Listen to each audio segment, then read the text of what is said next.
Well, hello everybody, and welcome again to our new episode of Wisdom Wednesdays podcast webinar with CTI. We have today a great guest. His name is Kalex. He's Colombian, but he lives right now in Miami. He's a big realtor estate in Miami, and he also has an amazing networking of famous people, but we'll get to it. We also have Zia Mohi, our COO from CTI, and Gavi, which is our business developer leader. She's also going to take care of questions. So, guys, if you have questions, please go ahead, enter them in the chat wherever you are connected on our social media platforms. She will make sure to get your questions answered. Kalex, welcome. How are you? I'm peachy. It's a very southern expression. I'm peachy. For most people that don't know that, it's a very southern expression. Like as I said, I'm peachy, and maybe by the weekend I'll be bubbly. Good. How are you guys? All good. Thank you so much for being here today. We have a lot of questions related to your, networking and also to your real estate background. So let's just go ahead with it. Sounds good? Thank you. Thank you. Sounds fantastic. So, Kalex, you have built an incredible connections in Miami, from celebrities to power players. What is your secret to build and maintaining high-level relationships? Well, I don't really think it's a secret. It's really being at the right place at the right time for starters. That's number one. You got to be at the right place at the right time. But I worked in the hospitality business. That's really how I got started, is working in the hospitality business. I started working in nightclubs, and by working in a nightclub, the right nightclub for that matter, the happening nightclub in Miami Beach, as you guys know, Miami is known for their entertainment. I had no choice but to be, nice. Not that I wasn't nice, but that was just me. I was a people person, so it kind of all blended in. So you get this opportunity to meet all these people. I worked at the door. I was a promoter. And when you're a promoter and you're at the door, everybody wants to get in, right? Everybody wants to get in, and everybody who's who, and all the wealthy people, all the cool people. And so I established that relationship with all these people, and I built relationships with all these people. And one thing led to another, and before you knew it, I had a network of so many different people that's kind of how I started getting into the real estate business. And then there was another side of me that was the artistic side, where I wanted to be an entertainer. I wanted to work as a singer. I wanted to be a singer. I wanted to write and play instruments and dance and so on.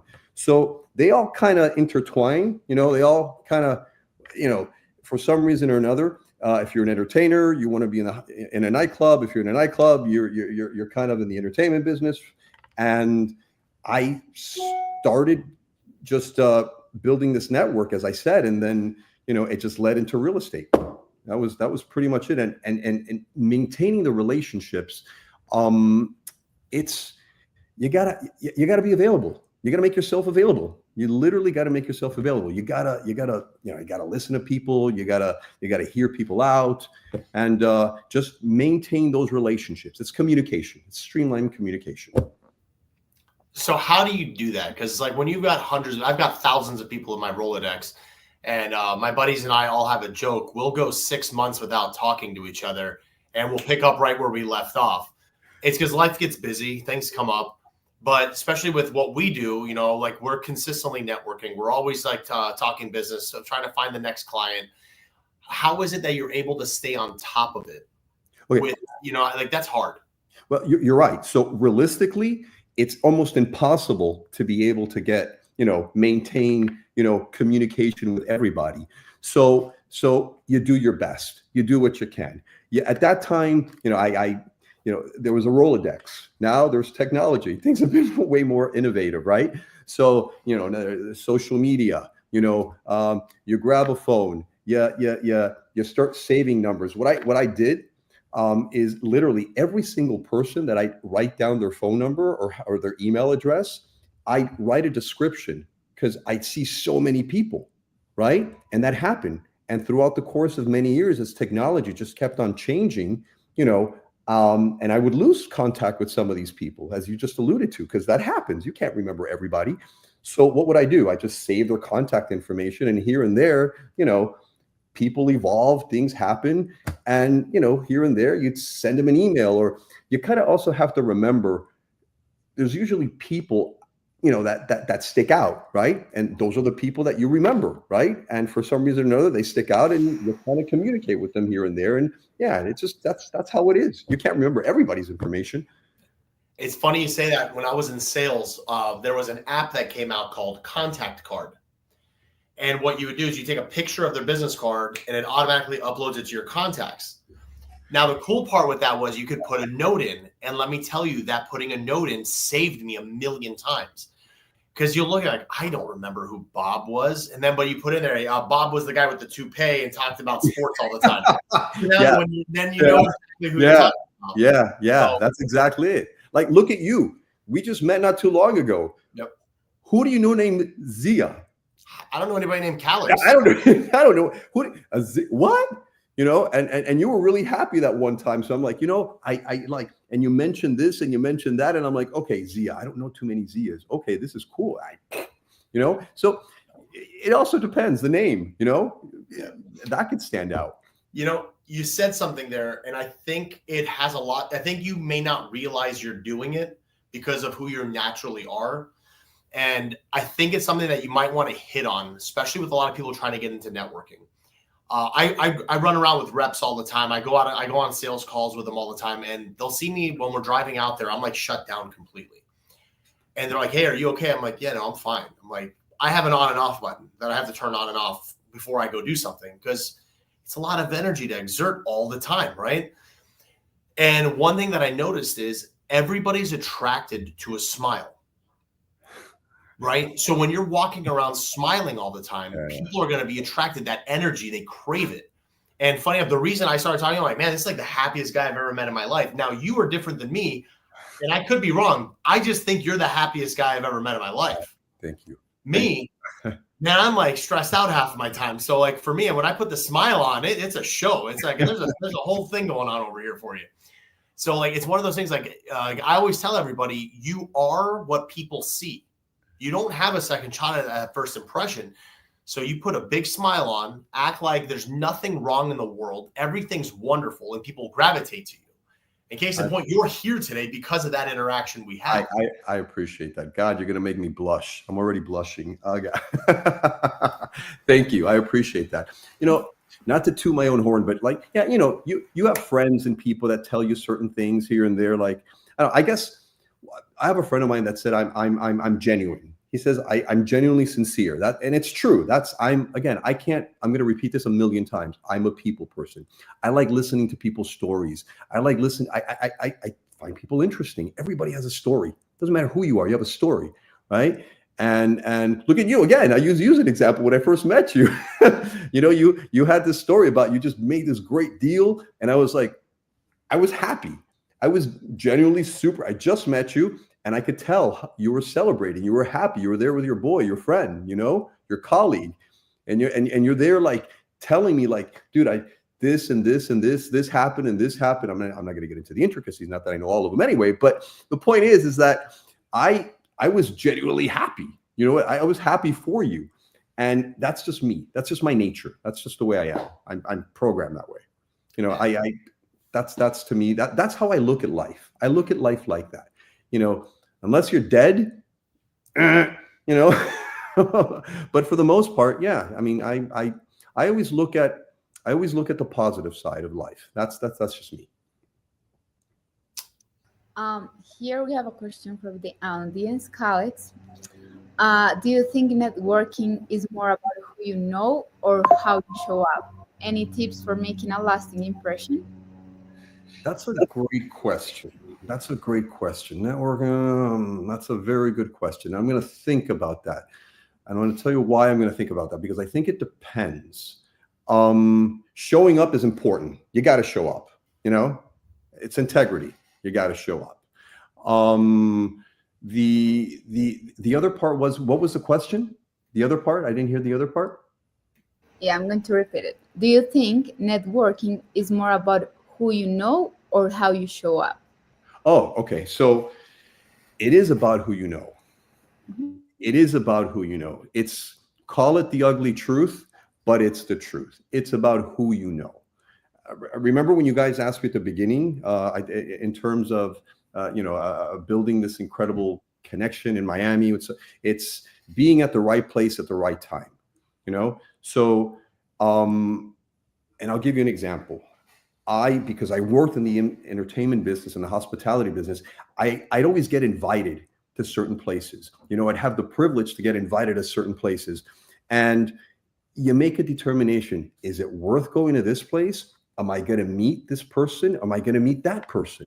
You know, so you start thinking, if I don't have that opportunity to go to this specific place, then I'll never know. It'll be a variable that I'll never know. So it is, because you meet the right people. And when you meet the right people, they introduce you to some other people that maybe even open other doors for you. So I think it's almost a little bit of both, to tell you the truth.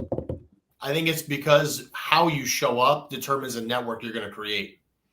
So if you show up, you know, like a stick in the mud, everything's wrong with the world, very glass half empty person, your network's never going to get very strong. But if you show up, positive attitude, you're trying to help them before asking for help, you're going to attract a big base. You're going to attract a lot of people that want to do business with you. I always had a rule in networking: before you ask for something, make sure you've given something, and you're going to get a lot more than you expected. I agree. It's really your approach. Your approach really is your approach. Yep. Kalex, let's talk about, you know, you also have a history. You were talking about it, you know. So you were a singer. And so you also want to share with us, you know, you were part of a boy band. You want to tell the story, and then later we're going to share your video, please. Sure. Oh boy. Yeah. So like I mentioned, I was an inspiring singer. And I was in a boy band. God, that's funny. So, yes. So because I was in the entertainment business, there was a television show called Caliente, which is like the Latino MTV. And it was shown here in Miami. And I used to love dancing. So I was somewhat of a featured dancer. And they always wanted me on a little podium with my shirt off and dancing salsa, right? That's when I was in shape, right? and one guy just came up to me one day and he said, with this incredible voice, he said, "Hi, can you sing as well as you can dance?" And I said, I don't know. I've really never given it a shot, but I mean, I could sing. I mean, I know I can carry a tune. I could be on key. And he was like, "Well, I'm forming a band, and I'd love for you to." Again, I thought the guy was creepy because this guy's just coming up to me, and just you know, I don't know who this guy is. Long story short, this guy turned out to be, his name was Sam Riddle. He was the executive producer of Star Search and Lifestyles of the Rich and Famous. Creator, producer, executive producer. This guy was a big time guy at the time. Star Search, for you guys that may not know what Star Search was, is something that was somewhat kind of equivalent to what like American Idol or America's Got Talent, The Voice. People like Rosie O'Donnell were on that television show. Sinbad, Britney Spears, Christina Aguilera, Justin Timberlake. All these people were on the television show. So the notion that I had the opportunity to meet with this guy, and after I found out who he was, yes, I started auditioning for a band, and it turns out that I love the band, very talented, but I told him that I'd see a different path for me. I told him that I'd like to bring him a different concept of a band, of a boy band. And long story short is, I found two guys that could sing and dance as well as me, and we put this band together, and before you know it, we were the Sobe Boys, and we started doing some really cool stuff, and that's how the Sobe Boys were created. I was a boy band. So let's view a little bit of Kalex on that era. You ready? I'm ready. Let's see it, guys. Oh wait, no, that's me in Telemundo. That's another one. You have to share it too.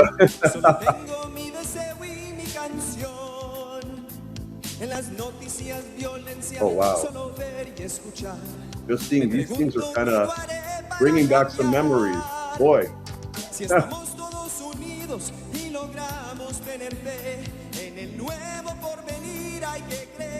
No, but that's awesome, Kalex. I mean, you really were in the stage, you know, doing your thing. Solo tienen que jugar y sonreír.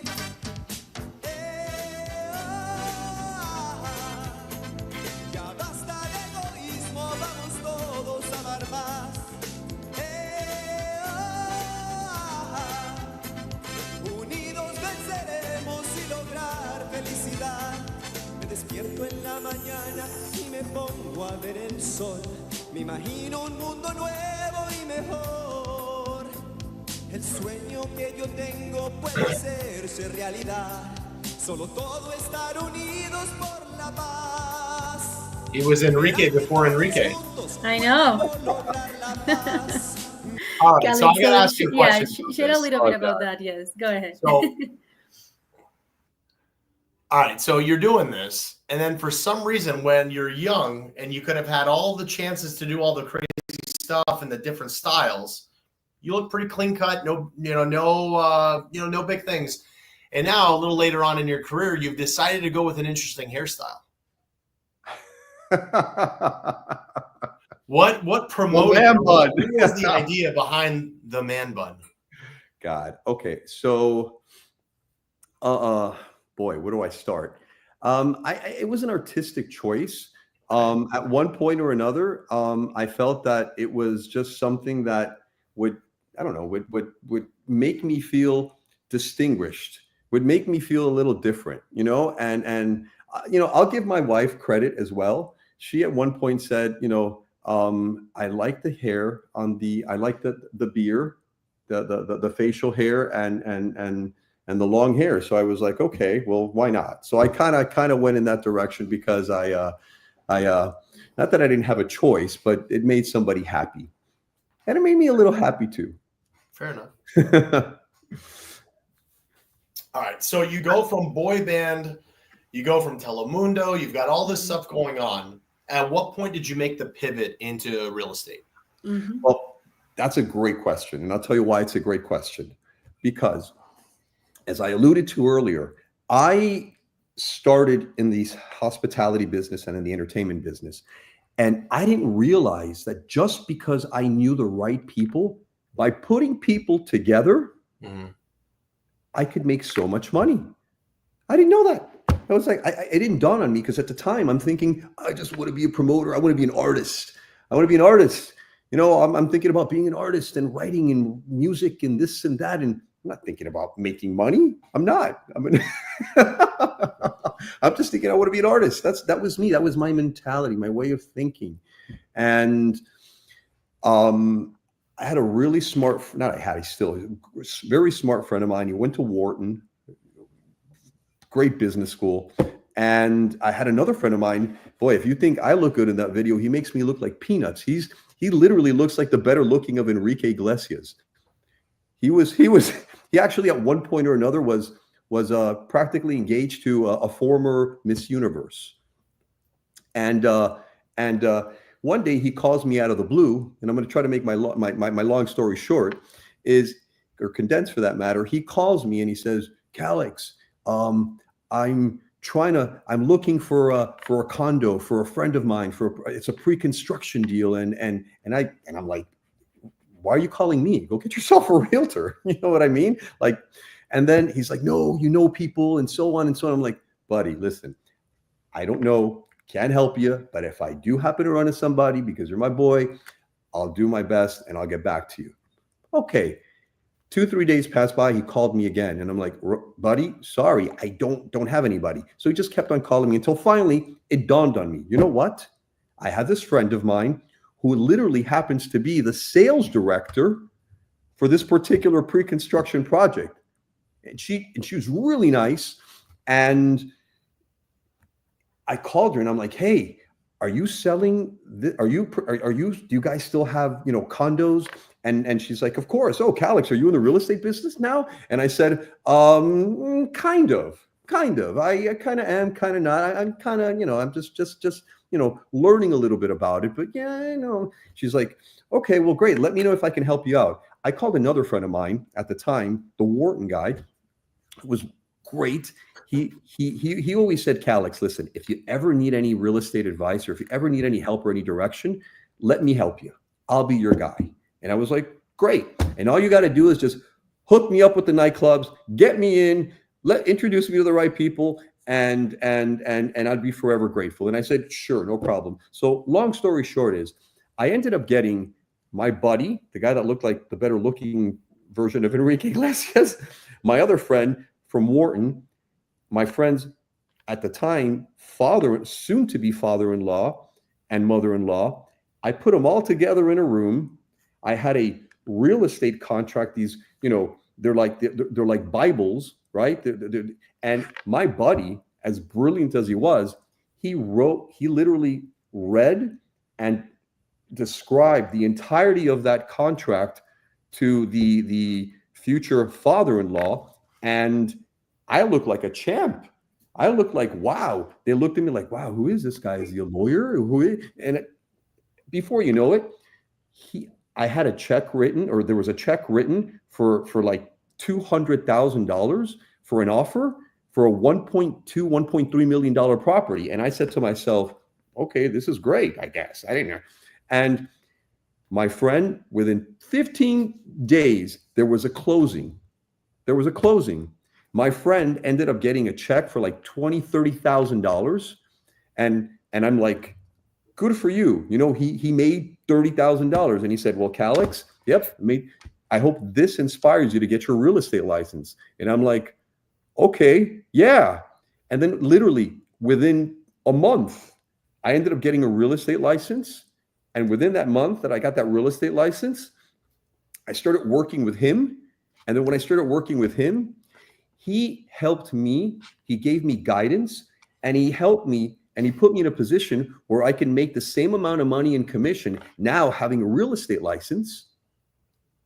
And he gave me the same amount of money as if like I would have, as if I would have made that other commission. So I made $30,000 after getting my real estate license. And to be honest, I forgot how to sing. I forgot how to dance. I forgot how to act. I forgot everything. I didn't know and realize that just by putting people together. Oh, and by the time, and I was also a music major. This is something that's also very important.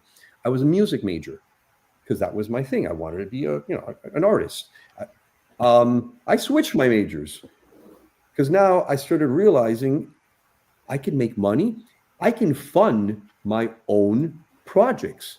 I don't need to depend on people. I can do my own thing. And if I can do my own thing by funding myself, then guess what? Then I'll get to that point eventually. And that's what happened. And that's how I got into the real estate business. And then from that point on, I became a business major. I ended up getting a degree in business and specializing in real estate, minoring in finance, and I became a real estate instructor. So I learned the craft. And then from people getting to know me as the entertainer / I want to get into a nightclub, I had to transition from this guy so people could learn to trust me with, real estate, because it's important to most people. It's a huge financial, purchase. And people need to understand and feel comfortable, not only knowing and feeling that you're a good person, because people can be good people, but if they don't know or have any substance, then that wouldn't carry as much weight. But it did, fortunately. So throughout the many years, I ended up transitioning, and I started adapting, and I started learning, and I just started basically putting a network of individuals and people together to grow my business. And that's how I started scaling. So, Kalex, you've been in this industry for a long time right now. Mm-hmm. So what would it be for someone who really wants to start? Let's say you got lucky, you're not getting to meet some people, but now that you are there and that you said that you're an instructor in real estate, what are some advices you will give to someone who wants to start this journey? Okay, so that's another very good question. So I'm going to tell you, it depends. It depends, and I'll tell you why it depends. Because I'm an example of why if I want to learn how to become a successful realtor, per se, I think the first thing, and if I don't know anybody, because in my case, I knew a lot of people. So it was pretty advantageous to me just because I knew people. Mind you, I worked really hard to try to get to know all these people, right? But if you don't know anybody, my suggestion would be find a mentor. Find Go to a company or go to someone where you see they're successful. Knock on the door. Knock on the door and hustle and try to build a team. Try to see if somebody will open up a door, and you'll learn and you pick up and you find that mentor that'll show you and give you direction. It's not going to be easy at the beginning, right? It's not. But my advice is to go find somebody that can give you the direction. There's plenty of real estate companies out there, build a team eventually, and then have them show you the ropes. And as they show you the ropes, then eventually down the line, if you feel more comfortable, then you can just branch out and then start doing your own thing.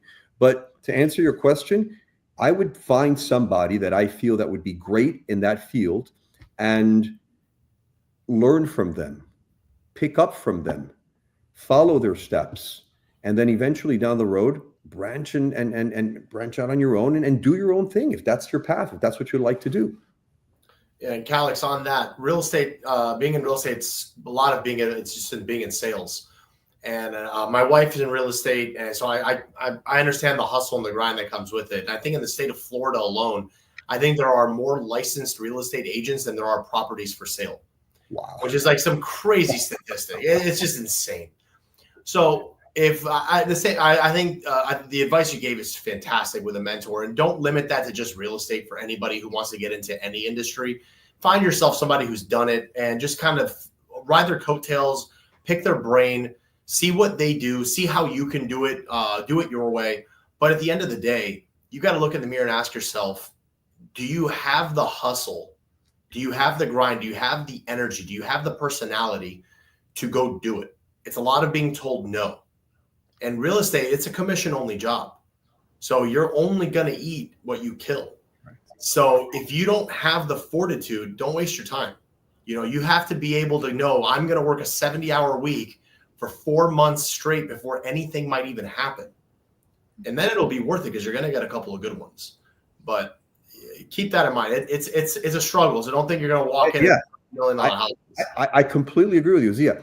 There are so many people that have a mentality that think that just because you're going to go get a real estate license, it's like a get rich kind of gimmick, right? And that's not the way it works. It's reality. The problem is that show Selling Sunset ruined real estate for everybody. And now everybody thinks that they're going to sell like these $80 million homes because somebody in Orange County did it. You're like, no, that's not how it works, man. They look at $1 million listing and they're like, oh, that's how that they don't talk about behind the scenes.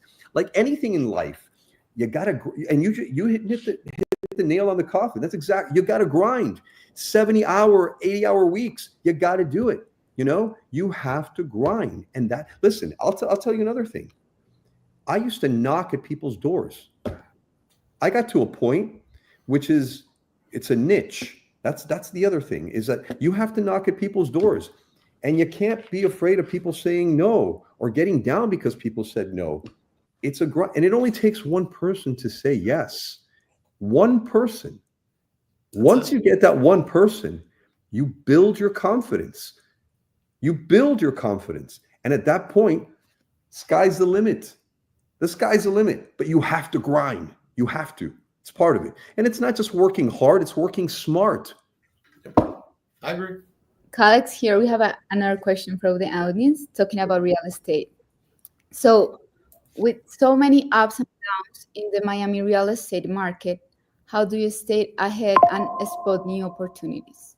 Okay, great question. So you have to know what's going on in life. Not just in life, but what's happening in the world. You have to know what's happening in the world, meaning you got to read the news. You got to listen to the news. So if you're in the real estate business, you got to know what's happening, with the economy. You got to study what's happening, especially in what we call your farm area, which is the specific area and where you work, right? And as you're intuitive and you're informative, at that point, what I would do is, and I'll give you another example, is back in 2000, remember there was the Great Depression and the Great Recession, right? And back in 2008, in 2000 and between 2005, I first got my real estate license in 2005, but then 2008, the great, recession happened, right? You gotta, since if you're informed and you know what's happening, it was what we call a buyer's market, right? Because people were just losing properties left and right. There were foreclosures everywhere, right? So at the time, I started thinking, okay, well, how do I compete for buyers? What do I do? And I learned there was something called short sales at the time. And that, before it became something popular, what did I do? I fortunately, because I was with the right people at the right time, I learned how to short sale property, right? And at that time, I became very knowledgeable on how to short sale property. So that was my niche. So what would I do? I'd knock on people. I'd find out people that were having issues in terms of not being able to afford their property. So what would I do? I'd go and I'd knock at these people's houses and I'd say, hey, listen, I'm here to help you out. And when I would go in there with that approach, people would sit down. Most people would sit down with me and would give me the time to listen to what I'd have to say. And I was very successful with doing that, with being genuine, with telling them, giving them options, because a lot of people didn't know what was going on, so people were just losing their houses left and right. And I ended up getting a lot of listings. And because I knew some buyers and I knew some people, it helped me out in terms of not only having a listing, but also getting a buyer. So to answer your question is, you got to have to know what's going on. If you could stay ahead of the game, then that's what you do. Or you find a niche. And at that point, that was my niche, was short sales. And that's honestly one of the reasons how I became, what was probably one of the best times of my life where I did very well in real estate, because I was the go-to guy when it came to short sales. Yeah. Awesome. Kalex, let's move from, your background of real estate, which is awesome. And then let's move to the celebrity part. We know that you actually know a lot of people. Can you tell us actually what was the funniest or most unexpected encounter you've ever had with a celebrity, client, or connection? What's funny is that I have so many. I've had a bunch. God, one that I can think of off the top of my head, just like maybe a few months ago, I was sitting down, I was having lunch or dinner for that matter. And there was this one guy that was looking at me, and he just kept on looking at me, and he looked like Sylvester Stallone. And I felt like he was stalking me for some reason or another. And before you know it, I got up, I left, and let alone this guy named Sylvester Stallone came up to me and he asked me for my autograph and to take a picture with him. And I was like, sure, no problem. But no, I'm just kidding. I'm kidding. It's a total joke. Yes. No, it was the other way around. Kidding. No, it was the other way around. Not that I was stalking him. I met Sylvester Stallone and like a few months ago, and I couldn't believe it because I grew up with, Rocky. I was inspired by Eye of the Tiger. Rocky. It's Sylvester Stallone. So many movies, and I was in this little gathering, and I was just hoping that he would stand up and he would go to the bathroom, and I would ask him for a picture, and he didn't go to the bathroom for like 2 hours until finally I see him paying his check, and he got up and left. But nobody wants to bother somebody while they're eating, and stuff. And so I waited until he left, and nobody had the courage to go up to, really not so much that nobody had the courage, that nobody really kind of wanted to bother him. So I got up and I'm like, hey, if I don't try, if I don't get, what's the worst he could say? Get out of my face, or no, and that's fine. It's Rocky. I'm okay with that, So I ended up, I saw when he was going out, and I just went up to him and I'm like, what do I call him? Do I call him Sly? Do I call him Rocky? Do I call him Mr. Stallone? All right. And then I said, excuse me, sir. I'm sorry. Very formal. I'm so sorry. I'm such a fan. I grew up with Rocky. Can I please have a picture? And literally, I think it was his wife. She just grabbed the phone from my hand, like she's used to this. And she took like 5 pictures. And well, and even before that, he goes, um, is it just you? Are you alone? Is it just you?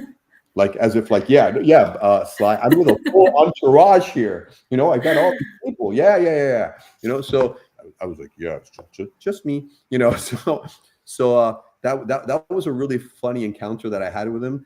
I mean, I could tell you a bunch of other ones. I had one last one that I think is hilarious. I met Adam Sandler years ago in and in a hotel with his family, and I had we just happened to be eating at the right place at the right time, and it's Adam Sandler. He's awesome. he's hilarious, and I'm like, he looked literally. He had a torn shirt. He had shorts, and he was barefoot in like this really nice hotel, and I'm like, maybe that's not Adam Sandler. And I couldn't believe it. I'm like, okay. I was like, what do I do? What do I say? What's my approach? Think, Kalex, think. So the only thing I could think of is just going up to him, and I went, Adam Sandler, I am such a big fan of yours. Oh my God, I cannot believe you. You're Adam Sandler. Can I please have a picture with Mr. Adam Sandler? Baby, please take a picture with me. And I was like really animated and very excited with it. Yeah. And he's just like cool, calm, collected. And he's like, yeah, buddy, sure. No problem. Yeah, no problem. Sure. I'm like, oh my God, I can't believe it. I'm going to tell my whole family. Oh, I'm so happy. And he's like, and he goes, and so my wife started taking a few pictures with him, and he's like, is that like satisfactory? Is that okay? Is that good? And I'm like, and then all of a sudden I'm like, dude, these are great, man. Thank you so much. I was such a fan. I had no idea that you would actually take a picture. So I totally changed my voice. Of course. And he looks at me and he goes, funny. He goes, stay handsome.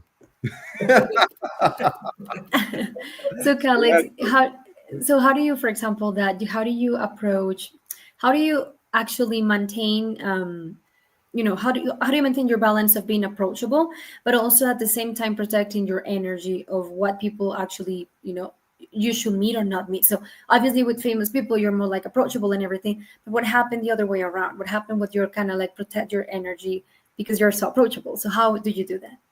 So it really, you know what, I'm always approachable no matter what. And it's very hard for me to just tell people no, which is also, it may not necessarily be a good thing either, but you kind of, when it depends on the setting. It really depends on the setting. It depends on where you are. It's tough. It's really tough to read people, to know whether or not, because you don't know. You might not, it's hard for you to judge because you don't know who that person may be. You just don't. So I'm the kind of person, I mean, unless I'm eating, unless I'm eating and I'm, but like if I'm just in general, I'm just very approachable. That's just the way I am. I'm built like that. I'm a people person. I'm more, sometimes I think I'm more like a people pleaser. But it's kind of hard to distinguish that. But I don't really usually shut people down. I'm usually very I'm an open book. I'm very open to people. And once you start talking to somebody at that point, you can tell, or you can get an idea on where their mindset is or where they're going. And then at that point, then it's critical thinking. You can start making informative decisions at that point, depending on how and where the conversation goes. So it varies. Kalex, and we have one last question for you, and the question is more related to 2025. Is there something coming soon, like any projects coming soon from you as part of a real estate person or personal projects? Well, the answer is yes. Nowadays there's social media, right? Henceforth, this is literally the first podcast I ever do in my life. And yes, so I can tell you that I've spent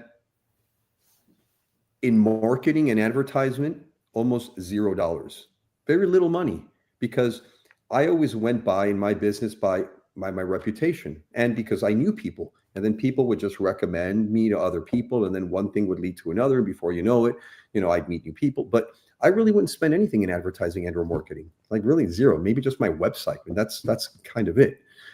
But nowadays there's social media, and what I've learned is people have to adapt. Things change. Things are innovative.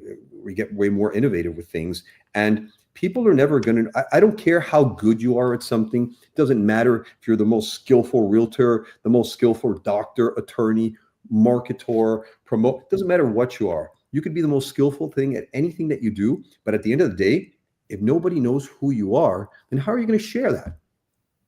How are you going to grow?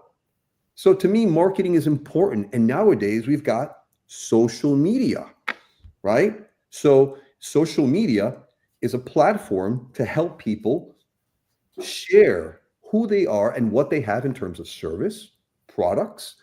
Any type of social media usually will help promote that. So to me, with that said, I started thinking, well, wait a minute. I have a network of people that I know. What if I started doing a podcast, or what I call a hybrid podcast, meaning I can go to other people's places, they can come to my place, and I'm open to that, where I would encompass collaboration with, let's say, maybe some soccer players. I love football. I love soccer. Well, here in America, we call it soccer, but outside of America, we call it football. So I love soccer. I love soccer, and I know some soccer players. And I've always, I played soccer as well. I played in Colombia. Growing up, I played. My background's Colombian. For those people that don't know, I'm even though I was born in Manhattan, raised in Miami, but my background is Colombian. I grew up playing soccer. So I thought about bringing in people like entertainers, athletes, entrepreneurs, people with substance, people that have stories to tell. Everybody, like I said, has a story, and kind of encompass that in a hybrid type of podcast where you don't need to come to me. I can go to you. I don't have a problem with that. And get people's stories out there, where at the same time, I'd also be branding myself. And I want people to know who I am and what I have to offer as well. So I would encompass the branding and the hybrid podcast with the celebrities, with anybody who has a story to tell, anybody that has any contribution in terms of story to tell, people that make a difference, athletes. So anything of that nature is something that I'm going to start doing, that I'm literally in the process of structuring. And sometime, I don't have a specific date, but very soon, I will be having that hybrid podcast going out. That'll also be intertwining real estate. I'm also going to be talking a lot about real estate, because that's what I know. I know real estate well. And that is just to give you perspective and an idea of what I'll be doing soon. It's in the pipeline. I'm working on it. Awesome. No, that's wonderful. And we really hope to see you soon, with more famous people and actually in your podcast. So we are glad actually to be the first one. We hope you actually enjoy it. And Kalex, thank you so much for your time today, for your advices about real estate. And, thank you for your networking tips as well. This was very, very engaging. And we are hoping to have you more often as well. Next time, you will invite us in your podcast. So we hope for that. Thank you very much. Kalex, thank you so much. Gabby, thank you so much. And thank you guys for your questions. If you want to follow Kalex, follow him on LinkedIn, Instagram as well. He's Kalex Carlos Velez. So you can go ahead and follow him. And don't forget to follow CTI Staffing, more webinars and podcasts coming soon. Thank you, guys. Thank you, Sia. Thank you, Gabby. Thank you, Kalex. It was a great podcast. Bye, guys. Bye, guys. Thank you again. Thank you all.